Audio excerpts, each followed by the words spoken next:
Bismillahirrahmanirrahim. Assalamualaikum warahmatullahi wabarakatuh. Bersama saya dalam sembang Al-Quran. InsyaAllah pada kali ini kita akan sembang sikit mengenai lelaki atau lebih tepat pemuda. Pemuda pelik bin ajaib di dalam surah Yasin.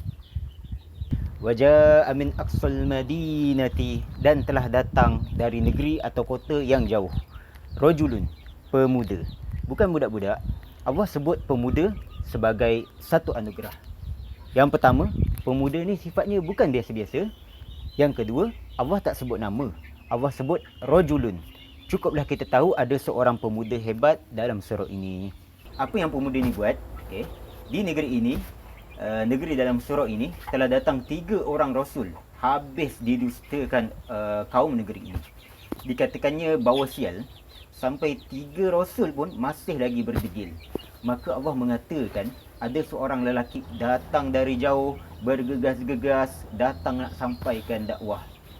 Pemuda ini bukanlah sesiapa, bukan ulama, bukan ustaz, bukan nabi, bukan rasul. Okay. Datang-datang dia cakap, wahai kaumku, ikutlah utusan Allah. Cuma tu sahaja modal yang dia ada, ikutlah utusan Allah.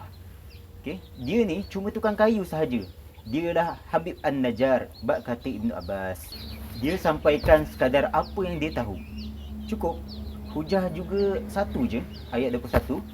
Ikutlah mereka yang tidak meminta dari kamu sebarang upah, dan mereka pula adalah orang yang mendapat hidayah. Seruan untuk ikut sahaja.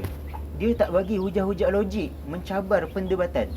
Cukup dia zahirkan keyakinan utusan Allah itu yang mendapat petunjuk. Dikatakan dia sendiri belum tahu pun apa risalah yang dibawa oleh utusan Allah tersebut. Nampak betapa ajaib pemuda ini. Bila tahu kebenaran, yang penting ia benar, cukup, jom beriman. Ada riwayat mengatakan, setelah dia ikut utusan Allah, dia mula belajar. Kali ini dia dah ada sedikit ilmu. Maka pemuda ini pergi semula bertemu kaum yang degil ini. Pemuda ini pergi ke tengah-tengah kolosium. Di tengah-tengah orang menyaksikan pertandingan-pertandingan, tiba-tiba pemuda ini sampaikan pidato. Tak boleh bayang, budak mentah, baru belajar, tiba-tiba nak pidato depan orang ramai.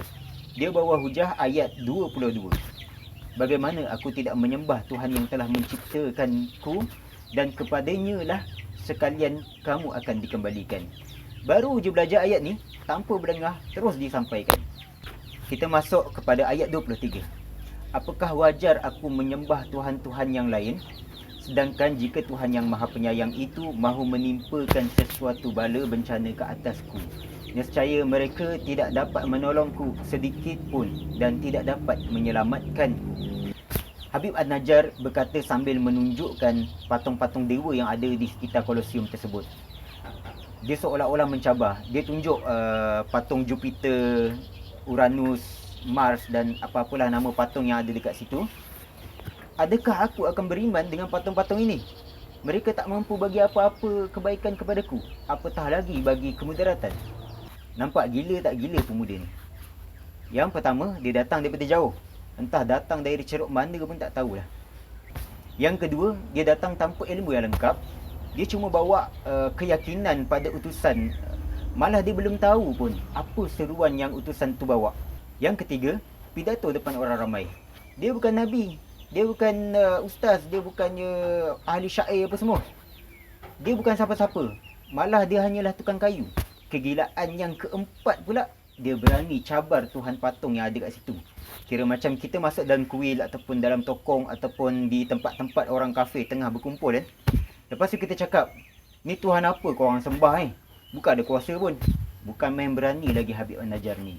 Ditambah, tak ada siapa pun yang suruh pemuda ni menyampaikan keimanan ini. Memang sifat gila pemuda dah tersemat, maka dia pun melaksanakan tugas gila ini. Mereka pelik, tak boleh terima. Sedangkan Rasul yang bercakap pun kena halau. Ini pula entah siapa-siapa dah. Habis dikerumunnya Habib An-Najjar ni, dipijak-pijak sampai mati. Bukannya dia mencuri, merompak, membunuh, cuma sampaikan kebenaran sahaja. Baik, sekarang kita lihat apa hasil kerja gila daripada Habib An-Najjar ni. Yang pertama, nafas terakhir dia sempat berkata kepada 3 utusan Allah ni, Inni amantu bi rabbikum fasma'un. Wahai para utusan Allah, aku telah beriman kepada Rabb kalian. Jadilah saksi kepada keimananku ini. Yang kedua, ketika rohnya dicabut, ayat 26, masuklah kamu ke dalam syurga. Qilat ukhulil jannah. Tambah satu benda pelik lagi.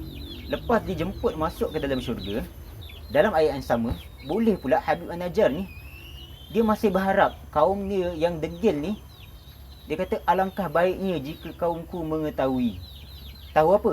Tengok ayat 27. Bima ghafarali rabbi wa ja'alani minal mukramin.